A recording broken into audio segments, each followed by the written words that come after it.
I hope you're not too tired this time.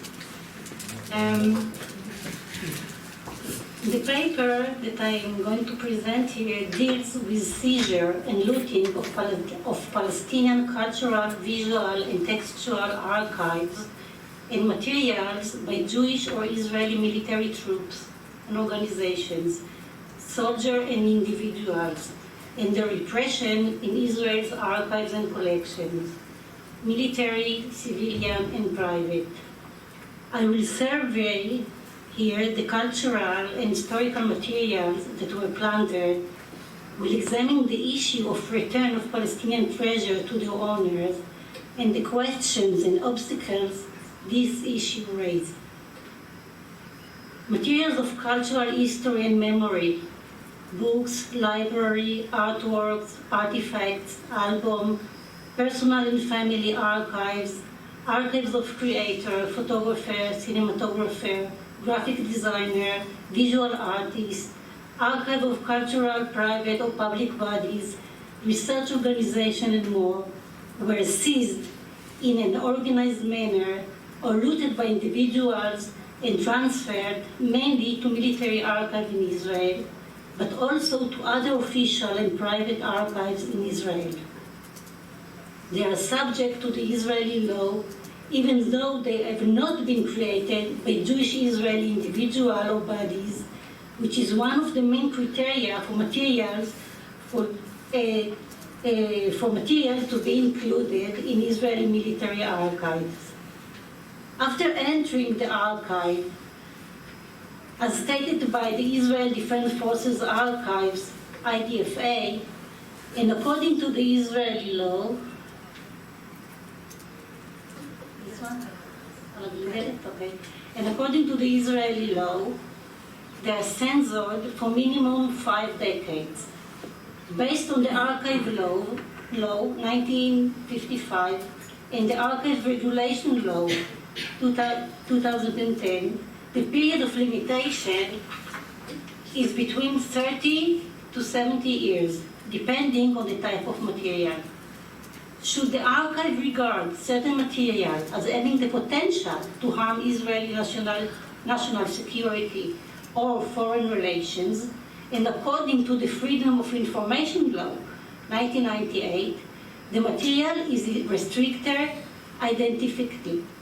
So, unlike other places in the world where captured material are usually managed by the colonizer's museum, and in most cases exposed to the public, in Israel, seized materials are kept in colonial archives and closed to review for long period, sometimes for unlimited period of time. And therefore they are also treated according to the Israeli law. Palestinian archives and knowledge, culture and history are oppressed by Israel and its agents. It starts, of course, with the physical seizure and looting, and continues with censorship and restriction on exposure and study of materials, erasure and concealment of information, control over access, claiming ownership over seized material, subordination of seized material to the laws of the occupation state and the norms and rules of the colonial archives, and cataloging, interpretation, classification, and preservation that differs from the original content of the materials in an attempt to control the narrative history of the colonized people, and you can see here the terminology. For instance, the looting is described as pilfered or found, neutralized words, okay? Or as captured, photographed, or imprisoned photographed. And Palestinian fighters, and Palestinian fighters are classified as enemy, gangs, or are terrorists, producing a negative connotation, erasing the Palestinian characteristics. I describe here how Jewish forces, Israel, appropriate the treasure of the Palestinian, erase them from the public sphere through sophisticated mechanism, policies them for its own benefit, concealing their original identity and interrupting them so that the colonizer narrative predominates. Thus, Palestinian materials not created by Jewish Israeli forces are still subjugated to Israeli law, ignoring their Palestinian ownership and moral and legal rights. The way the captured archives are catalogued, rewritten, organized, exposed to the public, or censored shows that the archival control is another destructive stage in regulating and concealing knowledge, and at both stages, taking by force and controlling knowledge complete each other. I outlined 5 significant periods in which Palestinian materials were seized from official military purposes or pillaged for personal gains. In my research, I focus mainly on 3 periods, but I will present here a general overview. I will mention here only a few examples of archives that were looted. You can read more in my books that I showed, and I also published many articles in English, and I'm going to publish also an expanded book in English within a year. Okay, the first period, inside Palestine from 1930s until the Nakba, 1948. During that period, Palestinian archives, images and materials were taken by force, mainly for Jewish military intelligence purposes of control and occupation. The second period, during the Nakba and after the Nakba. The 1948 war destroyed major parts of Palestinian entity and culture. Palestinian public and private archives, collection libraries, cultural and historical treasure, and family albums, documents and archives disappeared, were destroyed, looted for personal gain, or taken as military booty by organized forces during and after the war. The looting was massive. For instance, and as Kamal described, so I will just speak about it very quickly. Many Palestinian archives were looted during the war, and also Gishamit wrote about it extensively. Other cultural, and here you see the books at the National Library in Jerusalem and how they are cataloged as appropriated properties, okay, AP, that Kamal talked before. Eventually I saw the archive, maybe because I'm Israeli and there is a difference in attitude in the archive between Israeli and Palestinian. I was allowed to see the material. I will speak with you about it later. Other cultural assets were confiscated as well, among them photography collection, albums and archives of high importance. They describe the rich life of Palestinians before 1948, the organization of Palestinian military forces, and the 1948 war, the Nakba and its aftermath. For instance, the album of Khalil Raad, the first Palestinian photographer active between 1891 to 1948. He lived in Jerusalem for 7 decades and documented the lives of the local many Palestinian population, as well as the Palestinian landscape. He specialized in photographing portraits in the studio or in the village and towns, everyday, urban, or country views. In April 1948, a month before the end of the British mandate, Raad and his wife fled to Jericho in light of the difficult security situation. They were prevented from returning to their home in Jerusalem and exiled to Lebanon. A Jewish commander who fought in the area of Jerusalem looted this album. In talk that I had with him, he described the pillage in a colonial terminology. I rescued the albums.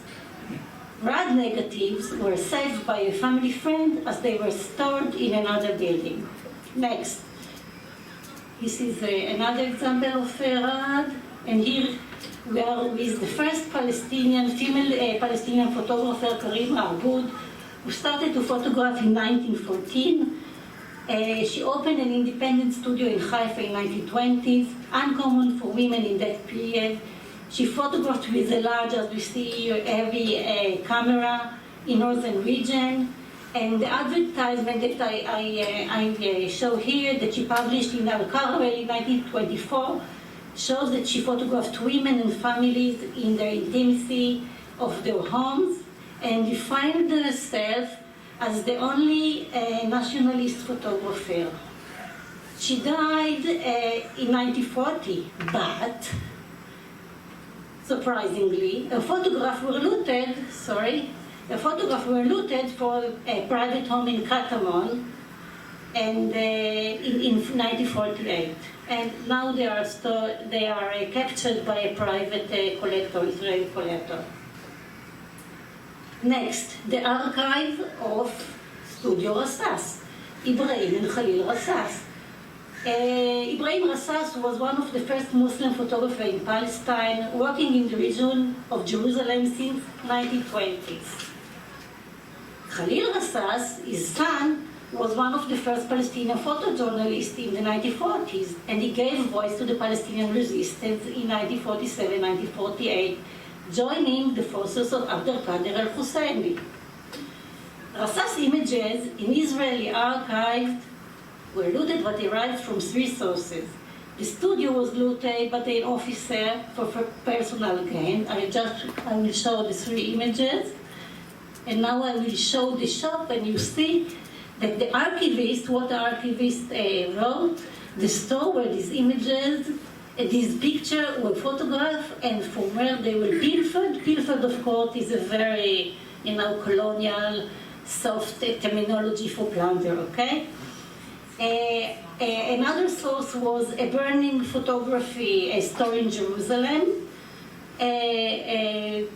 And another source, that images that were taken from by a Jewish commander from a slain Palestinian in the battlefield.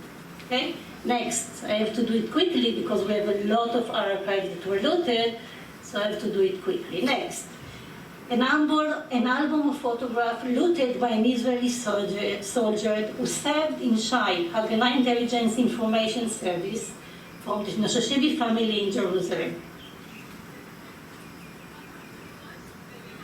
1, 2, okay. The soldier carried permanent entry permit to an occupied territory, which he received from the military governor in South Jerusalem for the purpose of moving objects and commodities in and out.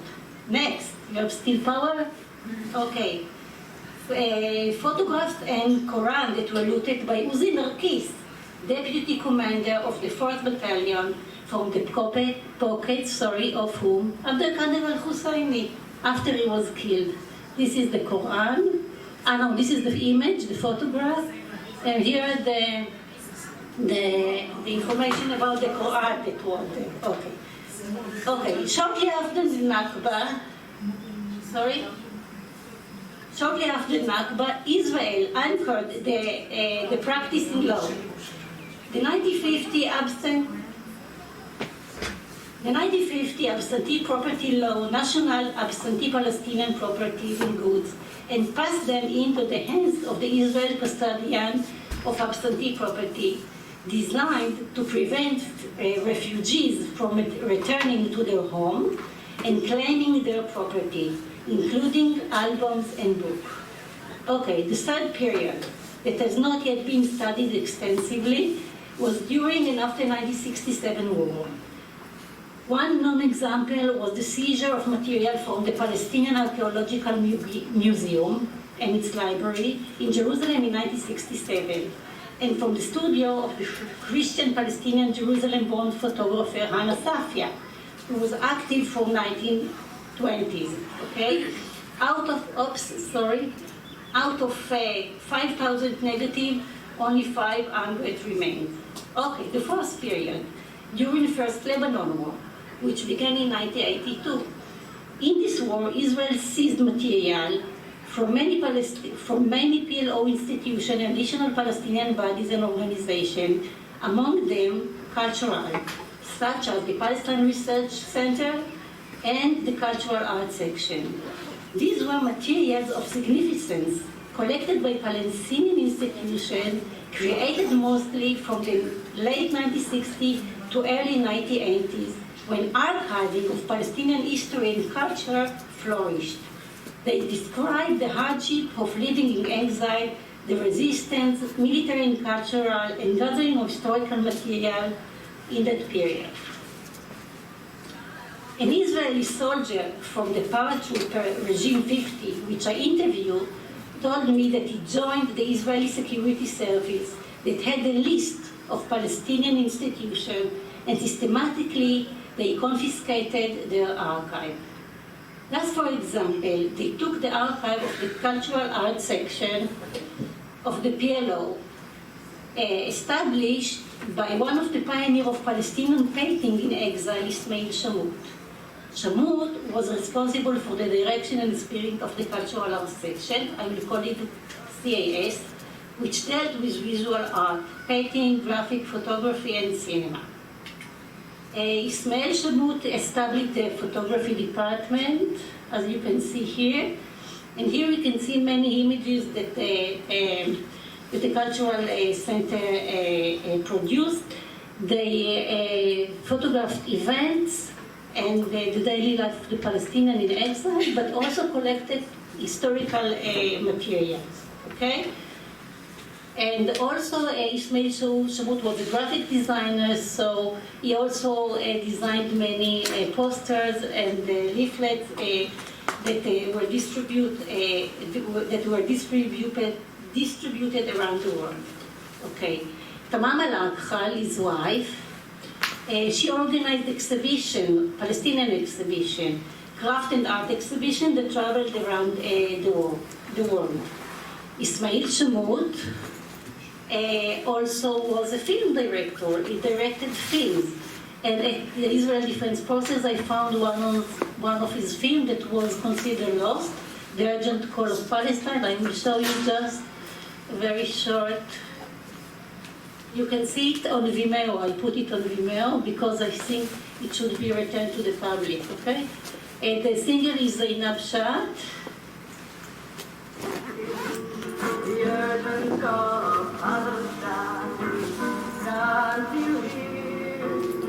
It was photographed in the mountains in Lebanon in 1973, okay?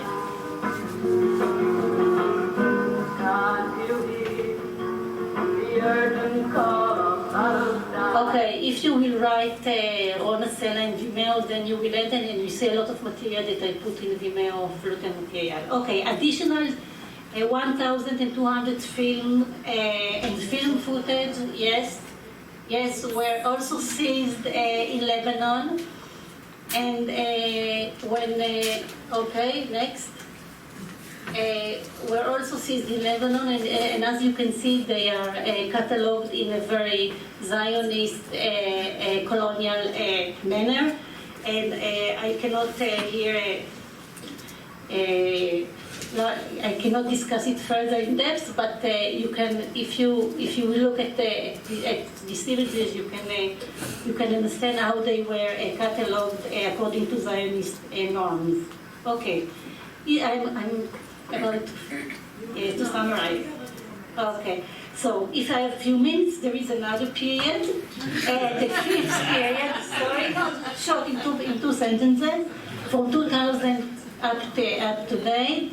That show that Israel confiscated material, for example, the archive of the Orient House, which is a very important archive, and include photography archive. I saw the archive in 2000 before it was confiscated, and after a long battle with the Israeli military archive, I realized that the material are stored in the Israeli police storage, but they are stored in containers in Beit Shemesh, in a deserted area, and they are subject to be destroyed because the climate change. So I received a letter from the police, from the lawyers of the police, stating that they are in the container in Beit Shemesh, like 7 years ago. I don't know what is the situation today with the material. Probably they are destroyed, due to humidity and,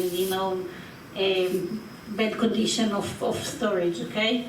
Okay, I'm about to finish. Israel avoid supplying a list of plundered Palestinian treasure, although I asked for this list many times. Furthermore, as we heard from Kamal, Israeli officials are using the colonial argument that taking and preserving plundered Palestinian treasure in wartime saves them from oblivion. And now I'm going to give a quote of the Sakakini daughters when they saw their father material and this is especially for you, in the library. They came in 1967, they were allowed to come and to enter Israel, and they went to the library to see their father's library, and they saw his handwriting on the books. Okay, so this is what a quote of them, okay? One of the librarians told them, okay, after they looked at the books, you have no right to claim anything. In fact, each book individually and also all the books together are abandoned property. Maybe we looked surprised or even annoyed, she said, because he repeated and explained that since 1948, all Palestinian property, such as books, houses, fields, villages, towns, had become the property of the State of Israel. Okay, now a personal perspective. I was personally involved in a number of cases of returning material to Palestinians. As from my perspective, my main role as a researcher is to fight for ethical and justice reasons for the returning the materials at Awda to the public sphere, but mainly to restitute assets to the owner. The first instance was the archive of Khalil Rassas that I showed before. After locating the member of the Rassas family, I informed them about the photographs pillaged from the family studio that I found in Israel Military Archive. After a few meetings with the family and its lawyer to discuss the possibility of claiming back the materials, they decided not to enter into this process, which demands digitations and direct confrontation with the Israeli authorities. The second was the return of Ali Zarour photograph, which I found at the IDFA. Ali Zarour was born in 1901 in the village of Al-Azariya and was one of the pioneers of Palestinian photojournalism and documented events from an Arab-Palestinian perspective. Zarour albums, mainly from 1948 war, were not taken by force, but were donated in 1967 by a member of the family to the mayor of Jerusalem, Teddy Kollek, who gave it through the Jerusalem Foundation to the IDFA on 1977. For 25 years, the albums lay in the archive, gathering dust, without anyone locating or seeking their owner or giving him an appropriate credit, mute and subject to censorship, אני כבר מסיים. Mute and subject to censorship and strict laws of the Israeli Military Archive and its Zionist lexicon. The original photographs were reproduced and their production were made public in 2002. The caption subjugated to Zionist narrative. I also wrote an article about Ali Zarour, and you can read it. The original photographs in the albums with the photographer's stamp, catalog number, and description continue to be buried in Israel's Central Military Archive. In 2007, after I discovered the original album in the IDFA, as well as the name of the photographer, the albums were closed to review. Upon the request of Zarour family, listen very carefully, the IDF returned the albums to their owners, okay? Here you see them in the archive. Although the albums were not seized or looted, this is an important precedent when discussing the necessity to demand the return of Palestinian archive materials held by Israel based on the moral, ethical, and legal rights of the Palestinians over the materials. When materials are taken from institutions which no law, okay, I will not deal with it because we dealt about it in the past. I just want to sum up. As a daughter of an Holocaust survivor who passed the horrors and lost testimonies to the past, family records, visual memories, and documents, I conclude the lecture with the words of Michel Caswell, who deals with colonial archives. What does it mean to be omitted from history? What are the implications of not being able to find any or very few traces of the past left by people who look like you? What impact do these archival absents have on how you might understand your place in society? Thank you very much.